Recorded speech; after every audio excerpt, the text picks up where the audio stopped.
سندھ کی ایک جماعت کراچی کے اسٹیک ہولڈر ہونے کی حیثیت سے آپ کیا سمجھتے ہیں کہ کس حد تک کام ہوا ہے؟ کیا یہ تنقید برائے تنقید ہے یا آپ مطمئن ہیں؟ جی بسم اللہ الرحمن الرحیم. دیکھیں ہمیں افسوس ہوتا ہے کہ ہم صوبہ سندھ میں رہتے ہیں اور ہم اس کا پنجاب سے موازنہ کریں اور اس طرح کی بات کریں، لیکن دیکھیں جو حقیقت ہے وہ تو ہے نا. جب ہم وہاں جاتے ہیں، وہاں کے نظام کو دیکھتے ہیں اور سندھ کے نظام کو دیکھتے ہیں، سندھ میں 16 سال سے پیپلز پارٹی کی کنٹینیوس حکومت ہے، تو یہ بھی نہیں کہہ سکتے کہ جی ہمارے پاس یہ اقتدار نہیں تھا اور ابھی 2 سال ہوئے ہیں، 3 سال ہوئے ہیں. پچھلوں کی خرابیاں اور برائیاں ہیں، ہر چیز میں ہی انحطاط نظر آتا ہے نا. دیکھیے ایک تو ویژن نہیں ہے اور کوئی نیت کام کرنے کی نظر نہیں آتی. ویژن ہو اور نیت بھی ہو تب تو کام آگے بڑھتا ہے. وسائل تو ان کے پاس موجود ہیں. جو 18ویں ترمیم کے بعد سے وسائل تو بہت بڑی پیمانے پر منتقل ہوئے ہیں نا سندھ کو. لیکن افسوس کی بات یہ ہے کہ سندھ میں آپ صورتحال دیکھیں کہ ہر شعبے میں انحطاط نظر آتا ہے، اور یہ انحطاط ایسا نہیں ہے جو کسی ایسی وجہ سے ہو کہ جو نامعلوم ہو، بلکہ یہ بڑی معلوم وجوہات کے تحت انحطاط ہے. جس طرح سسٹم چل رہا ہے پورے سندھ کے اندر ہر شعبے میں، آپ دیکھیے کہ بورڈ کے اندر جو رپورٹس آ رہی ہیں، بورڈ میں جس طریقے سے رشوت کے ذریعے، نقل کے ذریعے سے بچوں کے نمبر، ایمڈیکیٹ میں میڈیکل کے داخلوں کے اندر آپ دیکھتے ہیں کہ دھاندلی ہو رہی ہے. یونیورسٹیز کے اندر انہوں نے بجائے اس کے کہ معاملات کو بہتر کر دے، وہاں پر وائس چانسلر انہوں نے اب کسی تعلیمی فرض کو لگانے کے بجائے انہوں نے بیوروکریٹ لگانے کے لیے بل منظور کر دیا ہے. تو شعبہ تعلیم کا انحطاط دیکھیے، کالج برباد ہو گئے ہیں. کراچی کے جو بڑے بڑے کالج تھے، جو اعلیٰ ترین کالج تھے، اس کے اندر حال دیکھیے کیا ہے کہ کتے لوٹتے پھر رہے ہیں اور کلاسیں نہیں ہو رہی.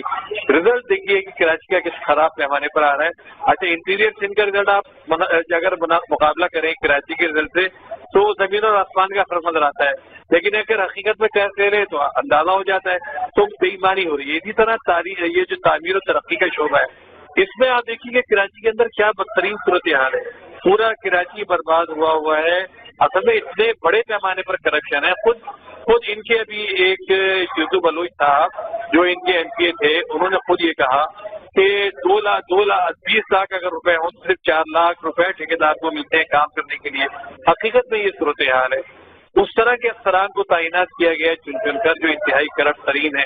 اچھا تجاوزات کے حوالے سے وزیر اعلیٰ صاحب اعلانات کرتے رہتے ہیں، لیکن ڈھونگ ہے، سارا کا سارا ناٹک ہے.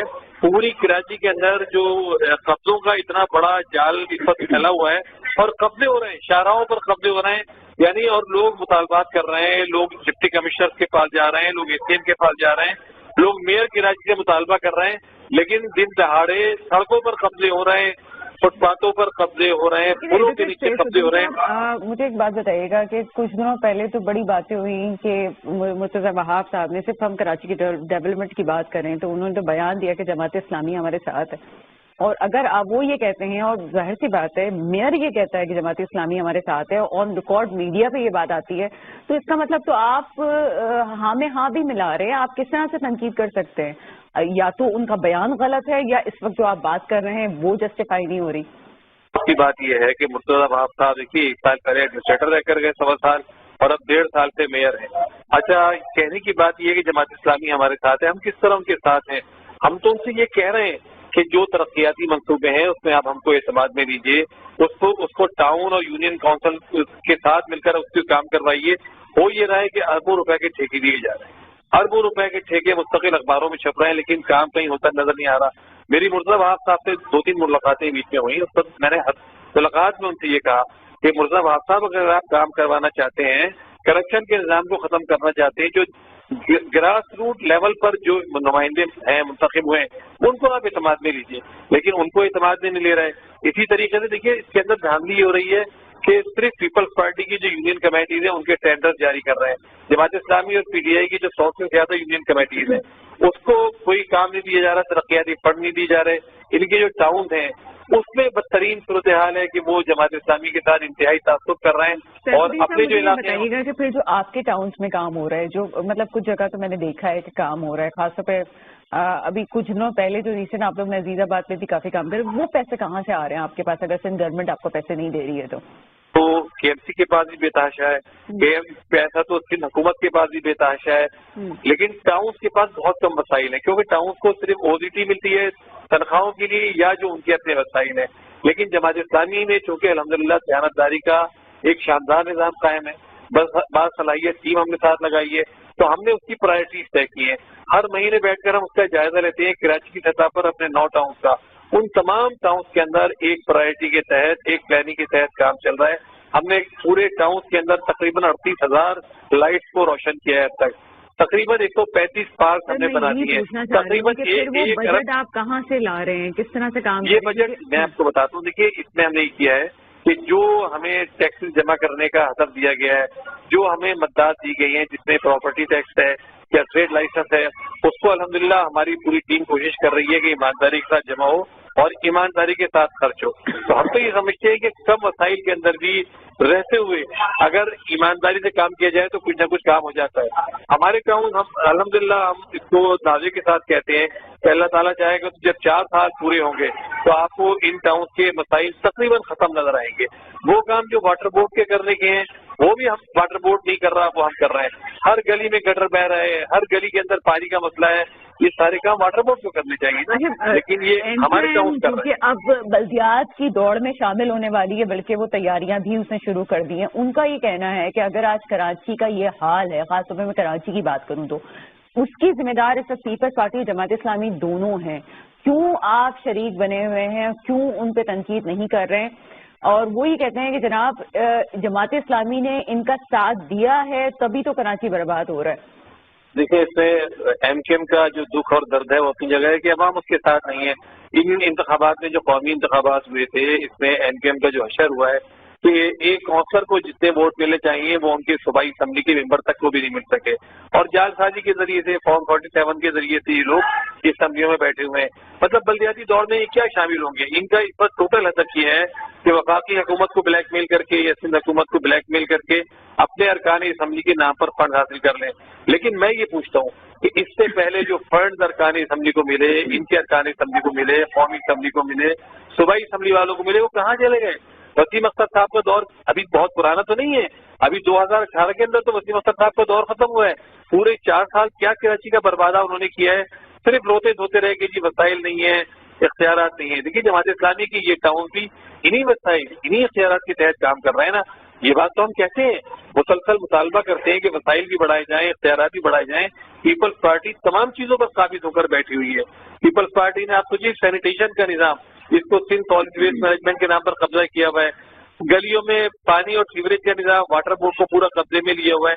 جو بیسک چیزیں ہیں, بیسک سروسز ہیں جو یونین کمیٹی کے پاس ہونی چاہیے, وہ بھی سندھ حکومت کے تحت ہے. اور سارا دیکھیے واٹر بورڈ $1.6 بلین کا قرضہ لے رہا ہے, اتنا بڑا قرضہ. اور کراچی کے اندر حال کیا ہے کہ آدھا کراچی جو ہے پانی سے محروم ہے. 6-7 ہزار کی تعداد میں ٹینکر چل رہے ہیں, روزانہ حادثات کر رہے ہیں. پانی کی جو ہے ٹینکر کے ذریعے پہنچانے کی کوشش کر رہے ہیں, لائنوں کے ذریعے پہنچانے کی کوشش نہیں کر رہے. سیوریج کا نظام دیکھیے کہ روزانہ یہ حادثات سننے میں آتے ہیں کہ کوئی گٹر میں گر گیا, کوئی نالے کے اندر گر گیا. میئر کراچی نے ایک واحد اعلان کیا تھا یوپی کے لیے کہ میں ڈھکنے فراہم کر دوں گا. آج تک وہ ڈھکنے فراہم نہیں کر سکے گٹر کے, حالانکہ وہ واٹر بورڈ کے چیئرمین بھی ہیں. تو بدترین صورتحال ہے, میئر کراچی ناکام ہو چکے ہیں. میرے نزدیک ان کے اندر صلاحیت کی بھی کمی ہے, ان کے اندر بجٹ کی بھی کمی ہے. بجٹ کی بات کریں تو یہ بہت بڑا بجٹ ہوتا ہے جو اس وقت سندھ گورنمنٹ کا 1 سال کا آ رہا ہے.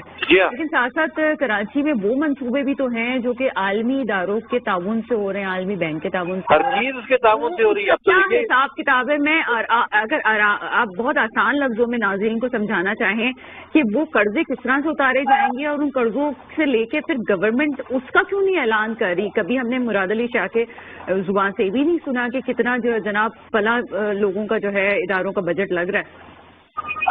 اگر آپ ان قرضوں کی فہرست دیکھ لیں نا تو آپ دانتوں میں انگلی دبا لیں. دیکھیے صرف میں 2 اداروں کا بتا دیتا ہوں. $240 ملین جو ہے کلک کے نام پہ قرضہ لیا ہے. اندازہ کریں پارک کراچی میں کلک کے ذریعے یعنی بین الاقوامی ورلڈ بینک سے قرضہ لے کر پارک بنانے کی کوشش کر رہے ہیں اور ضائع کر رہے ہیں. وہ پارک ایک ٹاؤن جس رقم میں بناتا ہے اس سے 5 گنا رقم جو ہے اس کو کلک والے خرچ کر رہے ہیں. یعنی میں نے کلک کے جو ذمہ داران ہیں ان سے بھی میٹنگ کی. میں نے ان سے کہا کہ آپ کی پرائرٹی کیا ہے, آپ کا ویژن کیا ہے کراچی میں. آپ نے لیویبل سٹی آف کراچی بنانے کا اعلان کیا ہے, آپ نے ادارے کا نام یہ رکھا ہے competitive and liveable city of Karachi, لیکن آپ کا تو کوئی ویژن ہی نہیں ہے. ایک ٹاؤن کا چیئرمین کہتا ہے میرے یہاں پارک بنا دو, آپ کہتے ہیں 14 کروڑ روپے سے پارک بنا دیتے ہیں. ایک ٹاؤن کا چیئرمین کہتا ہے میرے یہاں اسکول بنا دو, آپ اسکول بنانے کھڑے ہو جاتے ہیں. یعنی آپ کا کراچی کے حوالے سے کوئی ویژن ہونا چاہیے تھا. آپ اتنی بڑی رقم